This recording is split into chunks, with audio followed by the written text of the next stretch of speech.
Okay, good job, David. So the next presenter is the Deputy Director, Patrick Kanaska, who is handling what I call centralized services. And Jim Rodyak, who is our IT Director, is going to be talking about the expansion of our IT services and the laying of cables and mountain towers, and billions of dollars being brought into the tribe to do all of this. Also, Patrick's going to talk first about one of the things that I've been working on over the past 12 months, and that's a job skills bank.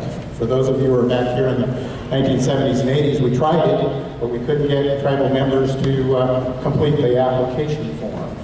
And so what I'm asking for everyone to do is, once we get the job skills bank software in place, is anyone and everyone who is within the job market or currently employed to fill out one of these applications, because what it does for us is it will give us the true unemployment rate. It will allow us to cut our costs in terms of advertising, because you'll already be in the data bank. And so when a job comes up, your name will come up because you meet the minimum qualifications of that job, and you get a notice in the mail that says, here's a job, are you interested in it? And the last thing it does is, if you don't get that job, we then can identify who you are and what the barriers are and get you the training you need. So I'm going to turn it over to Patrick right now. Thanks, Francis. So, as Francis said, my name is Patrick Kanaska. I'm the interim deputy executive director for the tribes, and I oversee the centralized services programs. Centralized services programs basically are programs that service all the other programs. So they make up the bulk of the indirect cost pool. And so, kind of got a listing. I got a really brief, short presentation here. It's 2 slides. So we'll try to get through this real quickly. First of all, I just want to say that I'm really fortunate to have such a professional and competent staff that works for me. They're all very professional program directors. First program is IT. Tribal IT has traditionally been kind of overlooked and understaffed and underfunded throughout the time here on the reservation. Probably for the last 5 years or so, we've really been trying to infuse funds and resources within IT.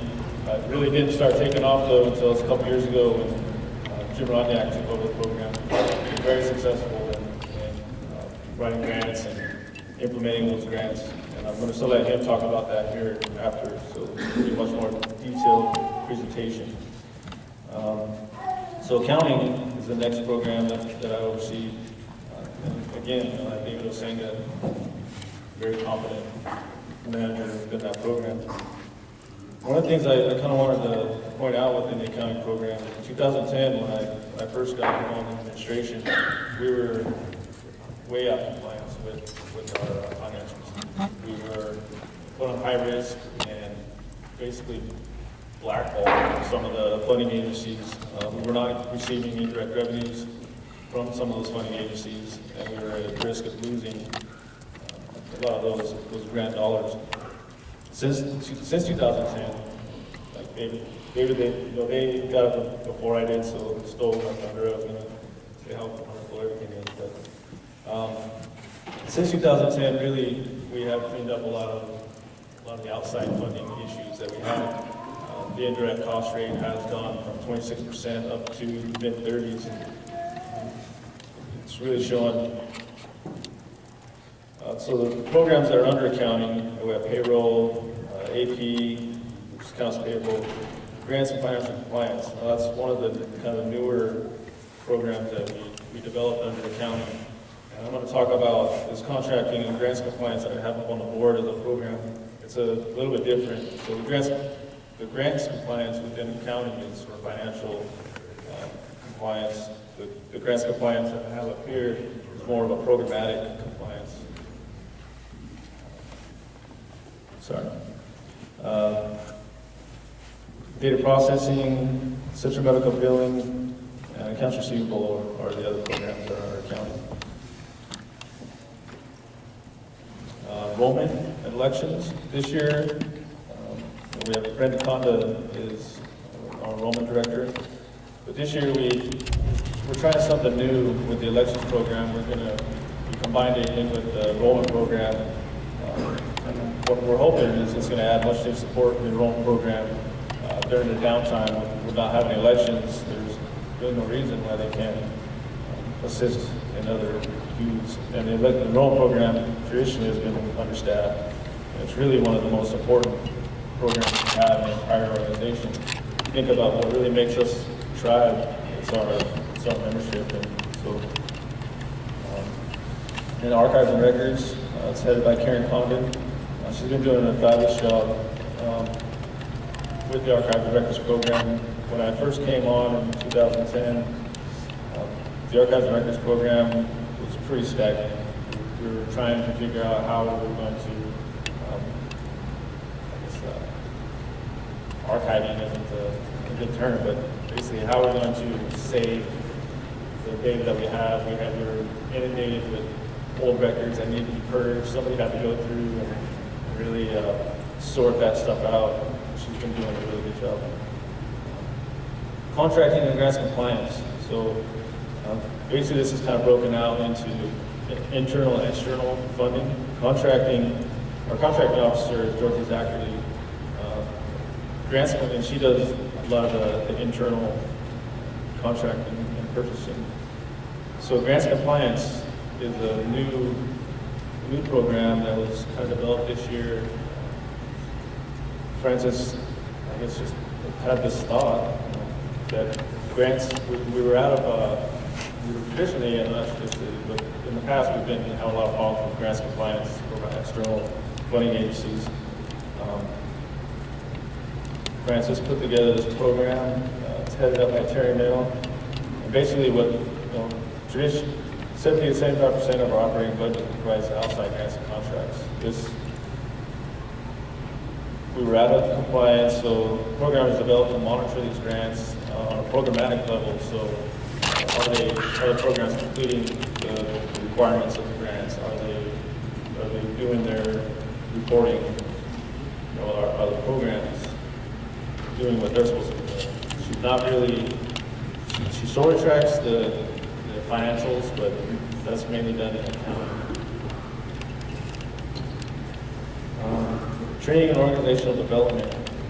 So this is another new program that we've been talking about for years and years, but really we got it off the ground this year. Sean Quinto is heading up this program. And really, I can't think of another person that I've ever really met that would be better at getting this program up and off the ground with her education and background. I'm very excited about her abilities to move this program forward.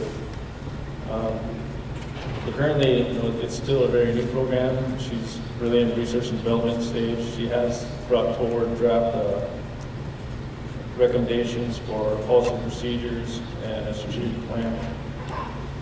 With a comprehensive training plan for each individual travel employee is really going to help us to be able to track the training that we currently have, as well as the training needs of the organization. As well as it's going to help us develop and implement a succession plan. Our workforce is getting older, and to bring our members up and to take over. Human resources, risk management, it's kind of another new thing that's happened in the last couple of years, is that the risk management program has been broken out. Certain portions of it has gone to public safety, that being TOSHA and property casualty insurance, and workman's comp and benefits were moved under human resources. Kara Finley is our new human resource director. She's been working really hard to address low-hanging fruit that we could accomplish fairly quickly. There's a lot of other issues within HR that are going to take years, but some of the low-hanging fruit would be collapsing the hiring process and identifying barriers of employment and trying to work around those. So under the HR program, there's recruitment, retention, employee relations, workers' comp and benefits. So one of the major projects that they're working on right now is an HRMIS system, which is a Human Resources Management Information System, which currently we don't have. We do everything kind of old school. It's all by paper, pen, it's filed, filing cabinets, and we really don't have a management information system, which without a management information system, the size and complexity of our organization, it's just no wonder that we have the issues that we have. Which kind of rolls into what Francis was talking about with the Job Skills Bank. He kind of went over most of everything I was gonna.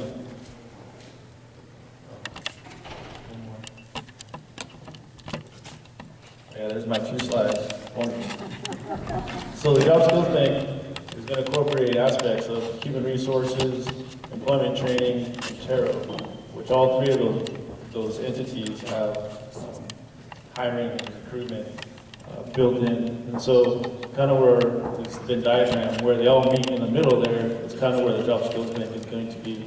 Basically what the Job Skills Bank is it's a system, and it's going to be, portions are going to have to be input by employment training, by Taro, and it's going to be managed and run through HR.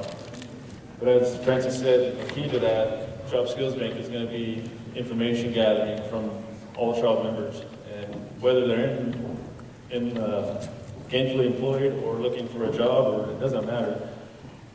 The idea is going to be once a position becomes vacant, we're going to query and run reports through this system that's going to kick out every child member that's minimum qualified for this position, and then we're going to be able to actively recruit, contact these individuals, and try and get them in the system or in the organization.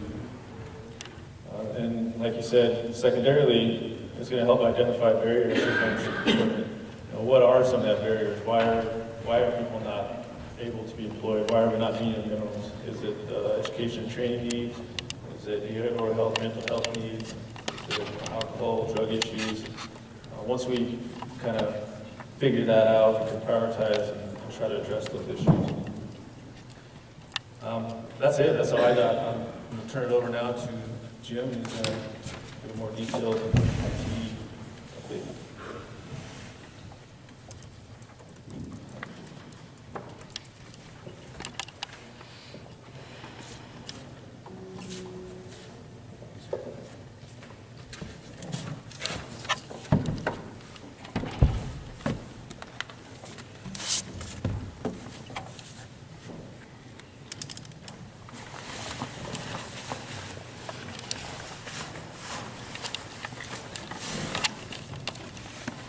Morning, my name is Jim Roniak. I'm the CIO for the Caldwell Tribe. I'm also one of the co-directors for Energy.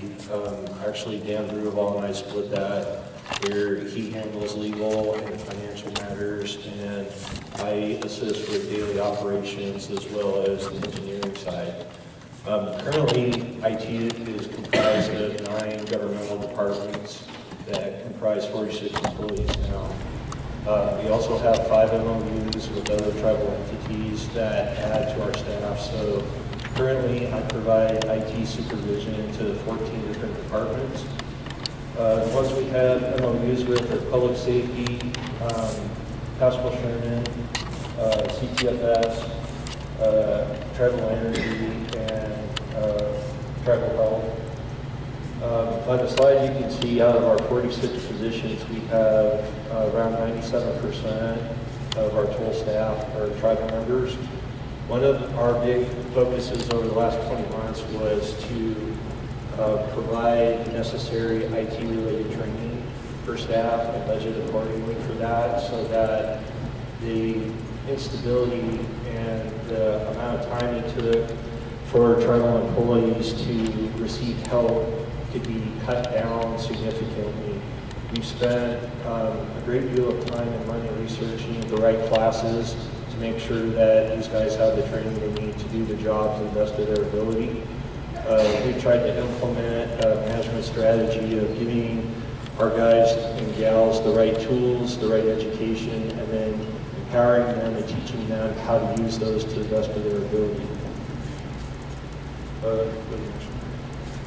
This is our current org chart. One thing I'd like to say before I continue is Everything that you guys see here today from all the directors will be up on the tribal website as well as on the tribaltribune.com for download, with links on Facebook to where you guys can find that. So there's a lot of information. We didn't want to print a lot of it out because it would be considerable, so that'll be available after today. The major change for our organization has been the development of revenue companies. We do have a deputy director that's coming on board that will assist me with daily operational tasks. However, every division that we have, which we'll get into in here in a second, has a revenue operations stream that is going to, hopefully by the end of this fiscal year, make us around 80 to 90% self-sufficient from the general fund. Basically, we're just going to go through each department that we have. We have our own accounting and administrative and team, and administration handles project management for us. One of our biggest cost analysis that we found we were losing the most money in when I took over was inappropriate and ill-trained staff on how we handle our projects. So now we have 3 fully qualified and certified project managers within IT to make sure that we can handle things and catch it the first time instead of having to go back 2 or 3 times to each project. Next slide. The next 2 are our mountaintops and our cabling services. Mountaintops that we have is responsible for providing security along all tribal mountaintops, as well as making sure any vendor that we contract with as a tribe provides industry standard installation so that we don't have to go back and do it over again, or we don't put anybody in danger when they go up to work on any of the equipment. Good thing about mountaintops is last year they finished about $42,000 shy of covering all their salaries and fringe benefits. They've developed under our CCTNet LLC a business for installing security cameras for monitoring as well as security assessments. And like I said, they did really well last year, finished about $40,000 shy, which has helped them develop revenue for buying equipment they need to be safe, like a snowcat, to get up to the top of different mountains. And this year, they will probably be actually creating profit, one of the first departments we have doing that. Cabling Services is a composition of 10 tribal members who were trained by Taro, who have been going out and working on jobs, not only tribal specific, but as well as other ones in the community. They install copper and fiber cabling within the reservation, as well as the outlying areas. And they, outside of the government entities and CTFC, they just did their first job outside of that with public money for the Keller School District. Telecommunications is our group that maintains all the phones for the tribes. Networking Services manages all the backhaul, network, and email for us. Our next 2 divisions is Copier Services. We changed Copier Services so they're a repair-oriented business. We took out the tribe owning all service contracts and maintaining parts, and we had a council-approved agreement with Canon and OSE, so that our only cost now is when the tribe owns a new or leased copier, they call Canon directly, who owns the parts, troubleshoots it, and then they pay our tribal members $85 a warranty call to go out and work on those services. And Friday was actually the first check that we got for $3,400 for the first 40 calls that they've done, specifically in the Almeric area. Computer Services maintains just mostly the desktops and laptops for us, but they do have a revenue generating stream where they do take personal computers for any repairs that are needed, as well as antivirus removal. And then we have Media Services, and they've been going under some changes since Barrett Peoples left to go work at CTFC. Kerry Rosenbaum's the new manager, and he came up with an ad revenue stream that we sell hourly ads, which he has been doing pretty well at. He charges $15 for an hourly ad, and that goes on all our media services. We have monthly and yearly too, so his focus has been utilizing the media to help increase our revenue in that way as well. And then lastly, Tribal Energy, and our focus with Tribal Energy, since I've been working with Dan, has been mostly on efficiency and helping them get their grants finished and implemented so we can start generating revenue with them as well. Just really briefly, our strategic plan, as I mentioned, is finish developing our IT policies and getting our technical training up to par so that we can get what my hope is was by the end of this year, around 20 minutes to 2 hours per call instead of 2 days. Next one. Okay, go ahead and click past all that.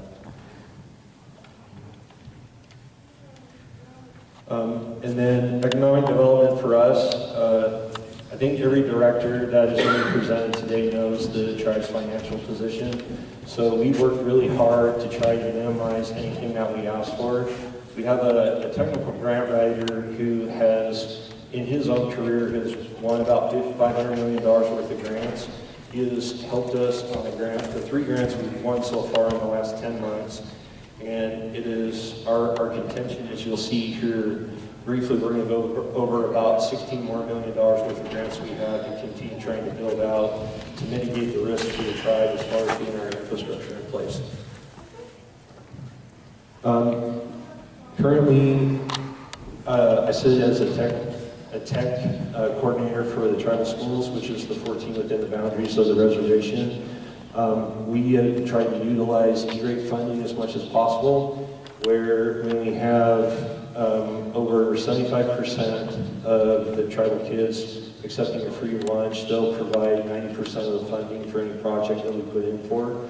So we put in for $2.3 million to run fiber to Inchon, $880,000 to run it to Mispino Elementary, and another, I think it was $170,000 to run it to Head Start.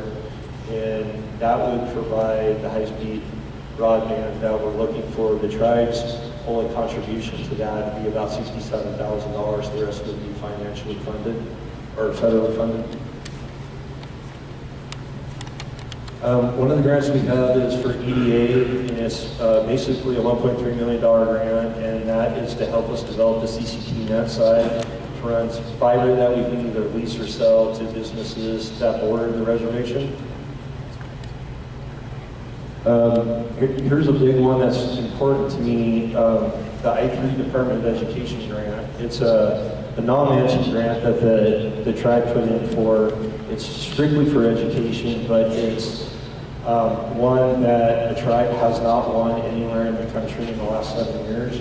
We're in the finals for it now, and hopefully if this gets awarded, what it's going to mean is independent circuits to all of the tribal schools that will provide a K-20 OSPI State of Washington sponsored Running Start program for children, the tribal kids to take part in, which doesn't exist at this time. A bridge program for tribal kids that have trouble passing the basic math and English classes for college, as well as an extension of sailors classes linked up to Coeur d'Alene and the Nez Perce tribe to allow the same sailors class universally at the same time across all the schools taught by the same teacher. As a supplement to that, we put in also for the BLT grant, which is also by the Department of Education, but that one exception for that was to increase broadband capacity for telemedicine at the clinics that don't already have it, which would be Keller and OMEC and part of Mispino. And then an extension of telemedicine is the Hershey grant, which I've been working with Ali Digital on to also increase telemedicine to the extent of the same clinics. Pass that one. The one grant that we have funded, which affects the obviously the Keller Community District, and you guys have probably seen them out there, is the start of broadband running from Keller to Grand Coulee Dam. They've started fiber from the community center, and they have it now down to Manila Creek. They'll be working pretty much 15 hours a day up until basically the snow shuts us down. And that will provide a computer center here, just like this building has, with broadband access. It'll provide broadband to this area for all the residents of the Keller District, as well as an extension of the government so that all the government offices don't no longer have to operate on the T1, but have the same access that we now have in this building. Yeah, get back to that. And go back one.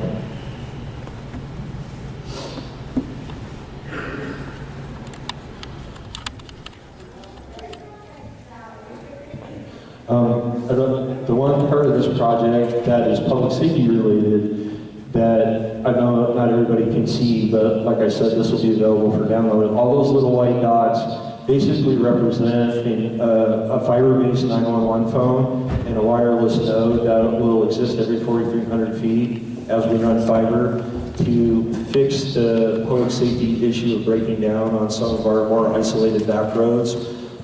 People will be able to go about a quarter of a mile and have access to a phone that will work, not like AT&T's coverage does now on those roads. This is basically a representation of the broadband that actually exists in Keller right now. What you guys have now for your phones or what you have for Wi-Fi is we do wirelessly bring in broadband to the Keller area, and it bounces off the water tower over across the highway there. But the grant for USDA will be a more permanent structure, a 60-foot tower, instead of coming off the water tank, which is a BPA clean water tank. So we don't want to keep it there if we can avoid it. This is a map of what we have currently in place. The green is the wireless backhaul that exists. The red lines are what is coming, which is a representation of the wireless to New Mountain. The light blue line is the fiber that's currently being installed, and the purple lines are the ones, the fiber that is coming in after the fiber for Keller is done. Pascal Sherman, as I stated, as a charter school, has received D-rate funding, so we build clean power, which runs on wind and solar, for Pascal Sherman, and it provides our broadband access down to Pascal Sherman Indian School. And it exists on Mission Falls Ridge, or just above where Fish and Wildlife is currently building that road. Next one. And this is a heat broadband map of what they have for Wi-Fi access there, and the feds gave us basically $500,000 to 210 gig for the school, so Pascal Sherman right now state of the art.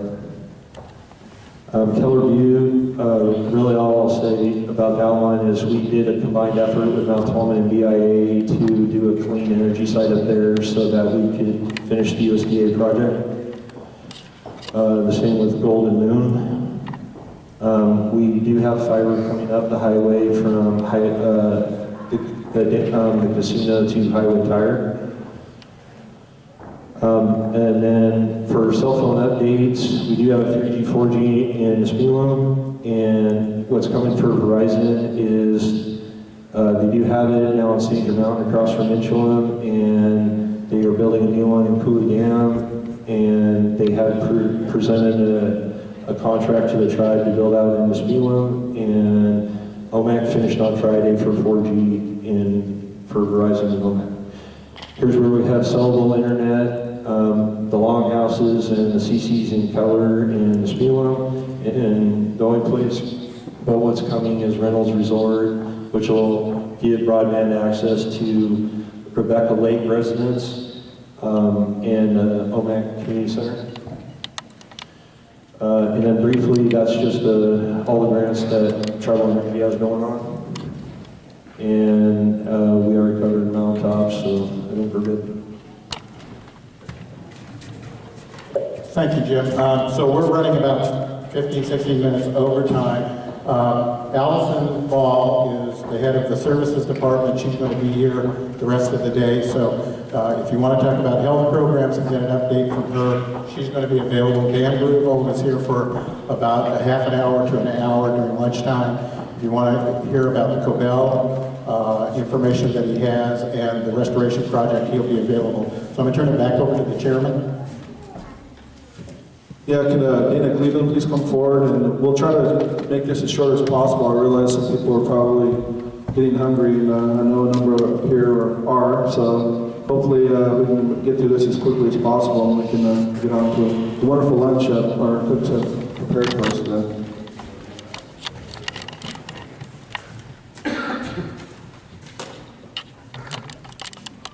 Good morning.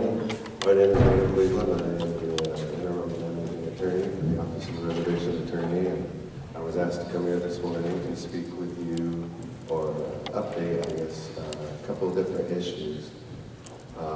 The primary one, I guess, being where we're at in the tech commission case. That case, as many of you know, has been ongoing for well over 15 years, I guess. And what it has to do with, what it's about, is about Techmico, a mining company, dumping hazardous materials into the Columbia River up at Trail, BC, out of their smelter. The materials being brought down, of course, through the reservation and all the way down the river system.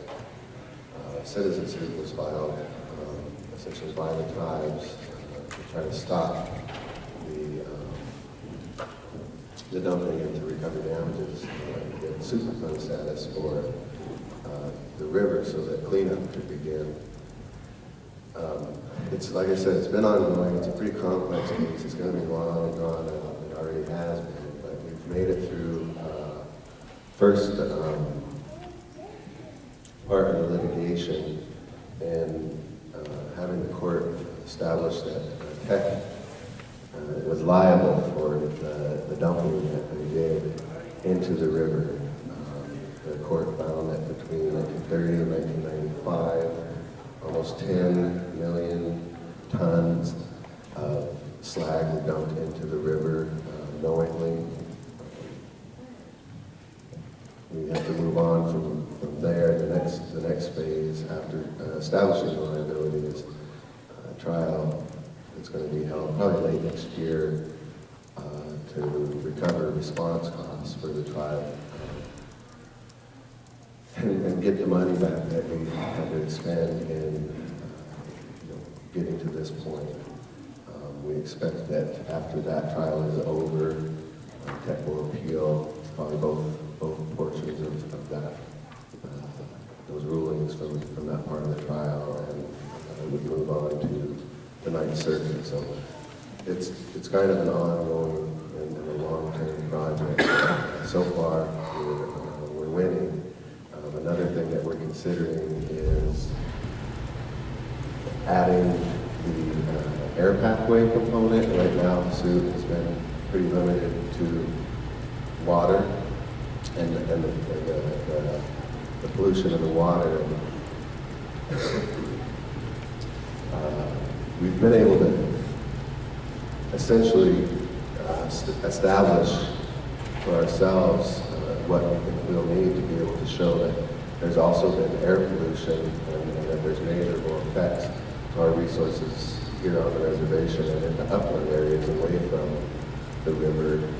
And that occurred in a couple different ways. One being just emissions from the trail smelter, but also related to the river discharges and pollution. When the slag comes down the river, it gets deposited onto the shores, and it dries. There's a drawdown, and it dries out.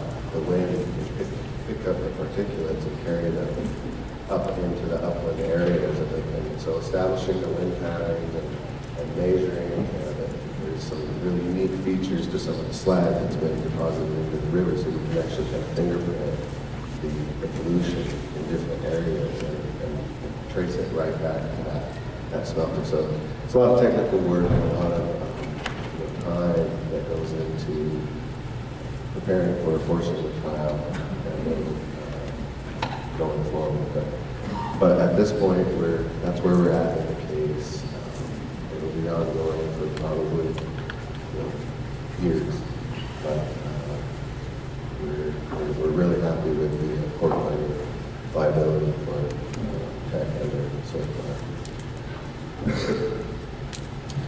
Another issue, another case, I think that is kind of right in the middle right now, or about to begin, is tonight's hunting case where Rick Visitel, Johnny River, was up hunting under 60P regulations in tonight's territory in British Columbia. He was cited, and we expect, well, we're going to defend him, defend our regulations, and working towards getting Aboriginal rights established in Canada for Snipes Rivers. And we expect the trial in that case to begin late next year also. There's been some preliminary hearings, and we've had some, started the process. Canada has a little bit different process in terms of the courts and Aboriginal rights, and so it's a little bit different than what we're doing. We have an attorney that's working with us up in Canada that's helping provide assistance on that case. The other thing I guess I wanted to update everyone on was the tribe's work with the Columbia River Treaty, 2014 review of the Columbia River Treaty. Essentially, what that entails, I guess, is the Columbia River Treaty is a treaty between the U.S. and Canada having to do with the river, the resources of the river, and the management of the water in the river, for a couple of different purposes. I think initially it was mostly about flood control and power generation, but a lot of other, ecological, cultural factors, different things have come up over the years. It's been 50 years now that it's been operating. The tribe is very involved in working on that review and having input, working with the ONA to get rights protected and established in Canada, as well as through like UCAT and some of the U.S. organizations that we're a part of. So we've been able to be in a unique situation in terms of having input and having the ability to participate in those discussions on both sides.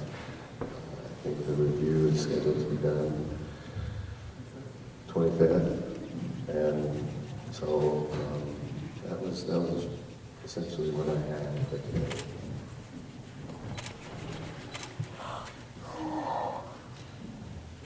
All right, it is lunchtime.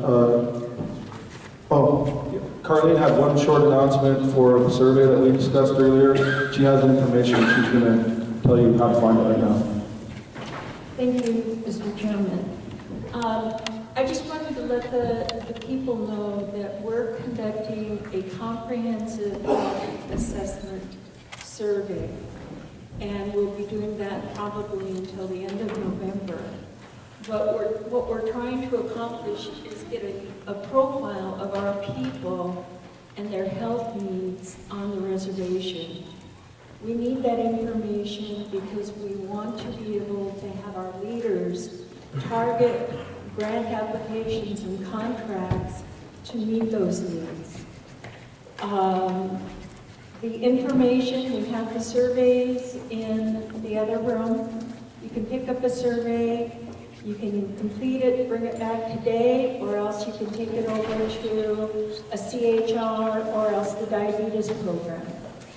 When you return the survey, we will give you a ticket, and you need to put your name and phone number on that ticket. And the 1st of December, we will be drawing for $50 and $100. So, and I don't think that's correct grammar, but it's close. So we need your help, and we hope that as many people as we can will fill out the surveys. We know it's long, we know it's personal. It is totally anonymous. And so we ask you to please pick up a survey, fill it out, bring it back, and get your ticket. And the council will forever be beholden, because this is the first time we'll have a real picture of what our health needs are on the reservation. So thank you very much for listening. I appreciate that, and I hope you have a good lunch. All right, I want to thank all the staff that were here to report this morning on this good update. Again, save those questions for them for either lunch, if you can find a time to bend there here, or for 2:30. We'll provide ample time for all those questions. Can Billy Joe Bray come forward, please? We'll offer us a prayer for the fine meal that Kelly Jarrett had prepared for senior trip for her daughter, I believe. So it's all going to a good cause.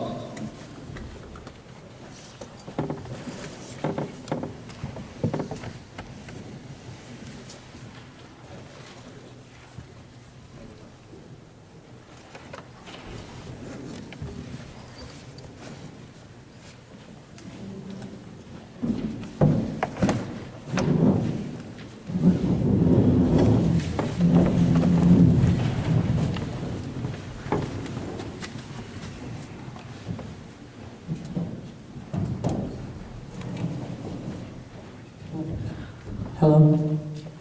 White Lim Kulachun, Creator.